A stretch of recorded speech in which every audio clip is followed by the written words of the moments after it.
അമ്മ വല്ലതും കഴിച്ചോ? അമ്മ അവരുടെ അടുത്തേക്ക് ചെന്നുകൊണ്ട് ചോദിച്ചു. ഇല്ല, നിങ്ങൾ വന്നിട്ട് കഴിക്കാമെന്ന് കരുതി. മോളെ, നീ ഇങ്ങ് വന്നേ. നിന്നെ കണ്ടിട്ട് എത്ര കാലമായി. നിന്നെ ഒന്ന് കൺകുളിർക്കെ കാണാൻ ഈ അമ്മ എത്ര കൊതിച്ചിട്ടുണ്ടെന്ന് അറിയാമോ? എന്തായാലും എൻ്റെ മക്കൾ വന്നല്ലോ, ഈ അമ്മയ്ക്ക് അത് മതി. അത് പറഞ്ഞുകൊണ്ട് നിറഞ്ഞു തുളുമ്പിയ അവരുടെ കണ്ണിൽ നിന്ന് കണ്ണുനീർ കണങ്ങൾ തുടച്ചു മാറ്റി. ചോദ്യവും പറച്ചിലൊക്കെ പിന്നെ. ഇപ്പോൾ വന്ന് ആഹാരം കഴിക്കാൻ നോക്ക്.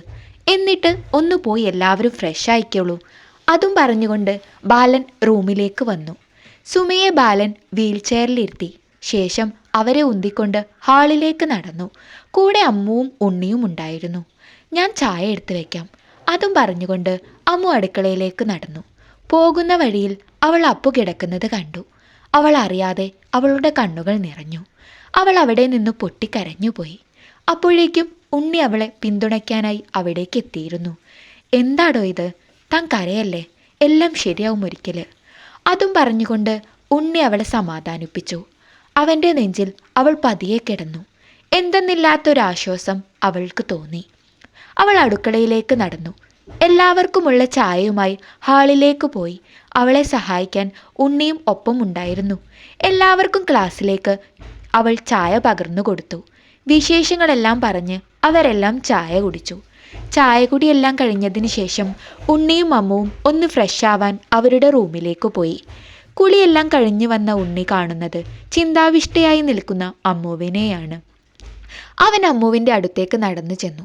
എന്താടോ, എന്തു പറ്റി തനിക്ക്?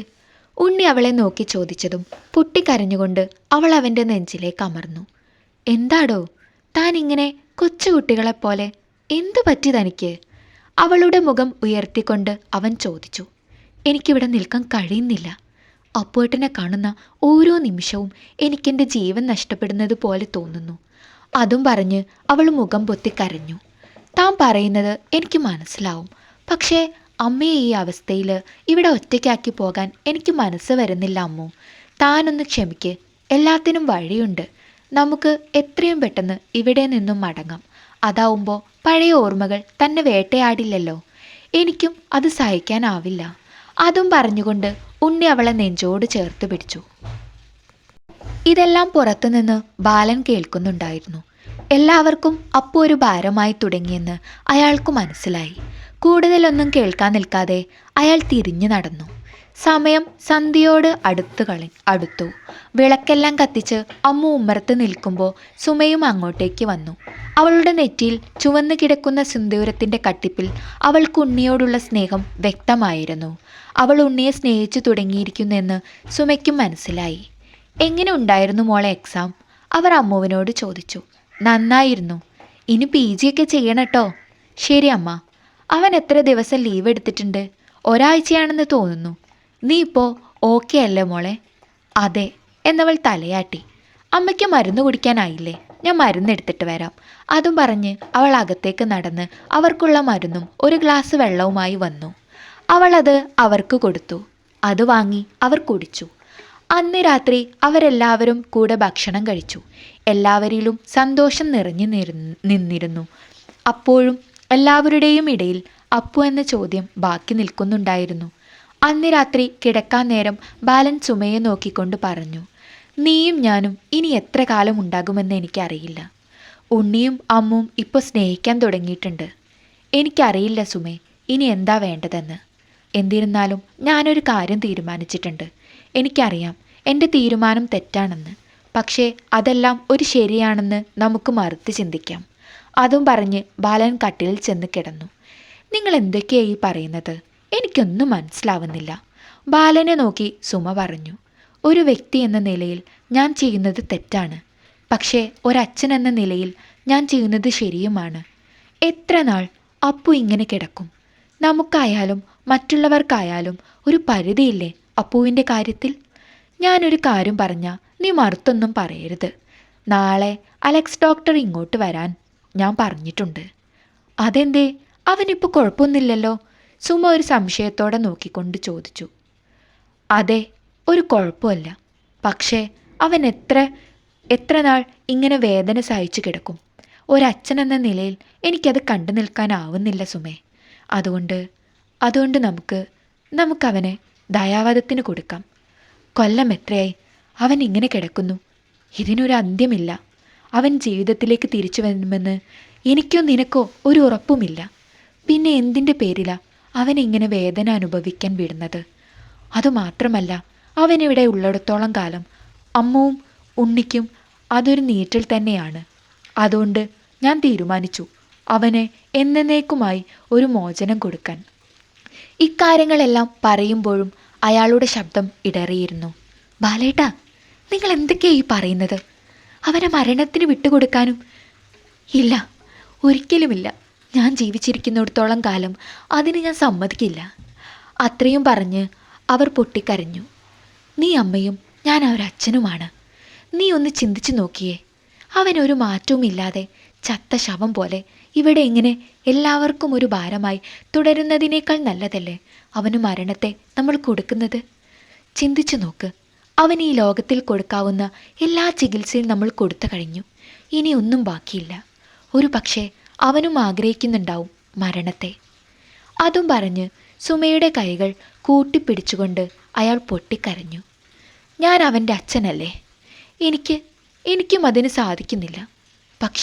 പക്ഷെ നമ്മളത് ഇന്ന് ചെയ്തില്ലെങ്കിൽ നാളെ നമ്മൾ അതിനെക്കുറിച്ച് ചിന്തിച്ച് ദുഃഖിക്കേണ്ടി വരും. നീയും ഞാനും മരണപ്പെട്ടു പോയാൽ പിന്നെ അവനെ നോക്കാൻ ആരുണ്ട്? ഉണ്ണിയും അമ്മവും എത്ര നാൾ അവനെ സംരക്ഷിക്കും?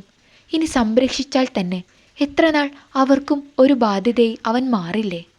നീ ഒന്ന് ഓർത്തു നോക്കിയേ. അവരുടെ ജീവിതത്തിൽ അവനൊരു കരടായി മാറും.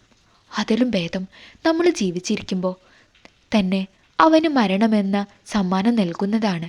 അതാവുമ്പോൾ അവനുള്ള കർമ്മങ്ങൾ ചെയ്യാനെങ്കിലും നമുക്കാവുമല്ലോ.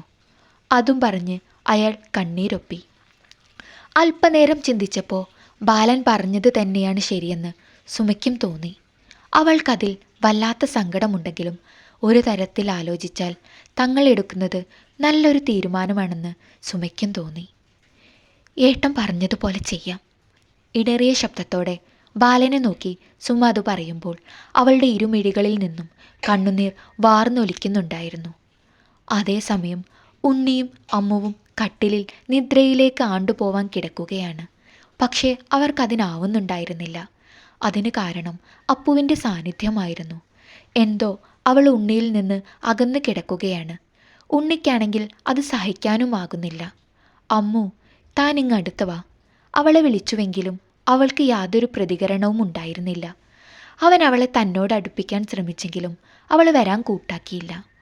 അമ്മു, എന്താ തനിക്ക് പറ്റിയത്? അതും പറഞ്ഞ് അവൻ കിടക്കയിൽ നിന്ന് എഴുന്നേറ്റ് നിന്നു.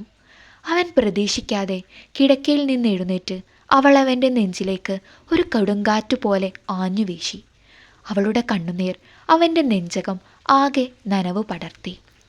എന്ത് ചെയ്യണമെന്നറിയാതെ, എങ്ങനെ അവളെ സമാധാനിപ്പിക്കണമെന്നറിയാതെ ഉണ്ണി ഒരു നിമിഷം പകച്ചു നിൽക്കുകയാണ്. എടോ, ഇങ്ങനെ കരയാതിരിക്കെ. എല്ലാറ്റിനും ഒരു വഴി ദൈവം കാണിച്ചു തരും. ഇപ്പോൾ സമാധാനമായി ഒന്ന് ഉറങ്ങാൻ നോക്ക്. അവൻ പതിയെ അവളെ കിടക്കയിൽ കൊണ്ട് കിടത്തി. അതിൻ്റെ അപ്പുറത്തായി അവനും കിടന്നു. അവൻ്റെ നെഞ്ചിലെ ചൂട് അവൾക്ക് നിദ്ര പകരാൻ അല്പനേരം മാത്രമേ വേണ്ടി വന്നുള്ളൂ. പിറ്റേ ദിവസം രാവിലെ അമ്മു നേരത്തെ എഴുന്നേറ്റു. ജോലികളെല്ലാം ഒതുക്കി തീർത്തു. രാവിലേക്കും ഉച്ചത്തേക്കുമുള്ളതെല്ലാം അവൾ റെഡിയാക്കി. അപ്പോഴാണ് അപ്പുവിൻ്റെ റൂമിൽ നിന്ന് അലാറം മുഴങ്ങുന്നത് കേട്ടത്.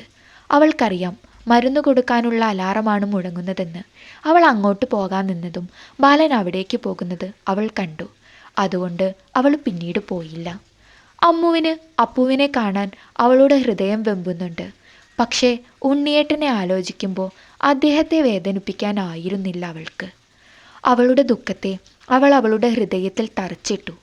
എന്ത് ചെയ്യണമെന്നറിയാതെ അവൾ ഓരോ നിമിഷവും കാറ്റിൽ ആടി ഉലയുന്നത് പോലെ ആടി ഉലയുകയാണ്. അവിടെ നിൽക്കുന്ന ഓരോ നിമിഷവും അവളുടെ ഹൃദയവും മനസ്സും അപ്പുവിൻ്റെ അടുത്ത് തന്നെയായിരുന്നു. അന്നേരം അവൾക്കൊരു കാര്യം മനസ്സിലായി. താൻ അപ്പുവേട്ടനിൽ നിന്ന് മോചിതയായിട്ടില്ല. താൻ ഇപ്പോഴും ജീവനു തുല്യം അപ്പുവേട്ടനെ സ്നേഹിക്കുന്നുണ്ടെന്ന്. പക്ഷേ മറുവശത്ത് ഉണ്ണിയേട്ടനുള്ളതുകൊണ്ട് അതവൾക്ക് ഉള്ളിലൊതുക്കി നിർത്താൻ മാത്രമേ കഴിഞ്ഞുള്ളൂ. ജോലിയെല്ലാം കഴിഞ്ഞ് അമ്മ റൂമിലേക്ക് ചെന്നപ്പോൾ ഉണ്ണി അപ്പോഴും എഴുന്നേറ്റിട്ടില്ല. നേരം 12 അടുത്തിരുന്നു. അവൾക്ക് വിളിക്കാൻ തോന്നിയില്ല. ഉച്ചയ്ക്ക് ഭക്ഷണം കഴിക്കാൻ സമയമായപ്പോൾ ഒരു വിധത്തിൽ അവൾ എങ്ങനെയൊക്കെയോ ഉണ്ണിയെ വിളിച്ചുണർത്തി. അവൻ അവളെ തന്നിലേക്ക് വലിച്ചിട്ടു. എന്താ ഉണ്ണിയേട്ടായത്? വിട്, സമയം എത്രയായെന്ന് വല്ല നിശ്ചയമുണ്ടോ? എഴുന്നേൽക്ക്. അവൾ അതും പറഞ്ഞ് അവനിൽ നിന്ന് കുതറി മാറി.